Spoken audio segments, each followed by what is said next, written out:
KG బావు మటన్కి 4 నుండి 5 స్పూన్ల నూనె పోయాలి.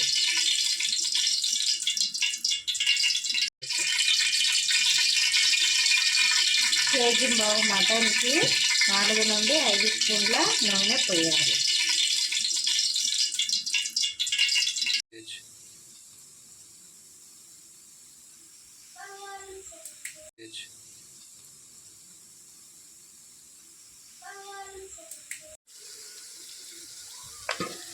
ఇంతకుముందు మనము ఆనియన్, టమాటో, పచ్చిమిర్చి చేసాం కదండి. అవి కొంచెం మగ్గిన తర్వాతలా ముందుగా మ్యాగ్నేట్ చేసి పెట్టుకున్న మటన్ కర్రీ వేసుకోవాలండి. ఇందులో అల్లం, పసుపు వేసి ముందుగానే మ్యాగ్నేట్ చేసి పెట్టుకున్నానండి. అవి అయ్యాక ఇప్పుడు వేస్తున్నాను.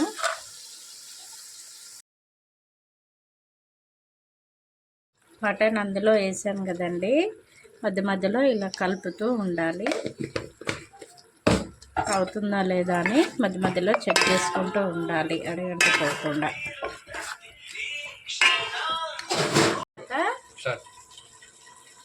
మటన్ సగం ఉడికింది చూడండి, బాగా ఉడికిపోయింది. ఈ స్టేజ్లో ఎల్లిపాయలు దంచి వేసుకుంటే టేస్ట్ బాగుంటుందండి. నాకైతే ఇలా ఇష్టం.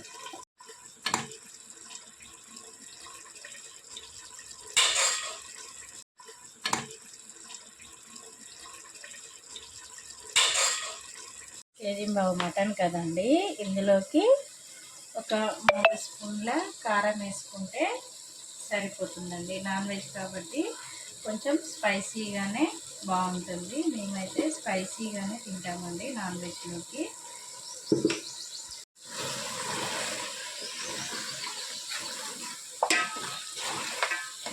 కారం వేసాక ఇలా కలుపుకోవాలండి.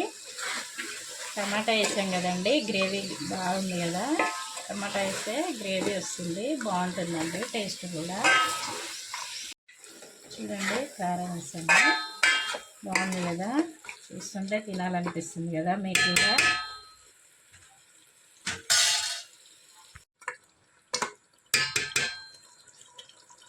చివర్లో కొత్తిమీర, పుదీనా ఇలా చిన్నగా కట్ చేసి వేసుకోవాలండి.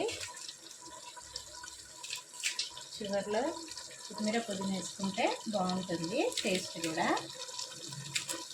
కొంచెం ధనియాల పొడి కూడా వేసుకోవాలండి. చూడండి, టేస్ట్కి తగిన విధంగా 1 స్పూన్ వరకు పడుతుందండి. తర్వాత మంచిగా ఇలా ఒకసారి కలుపుకోవాలండి.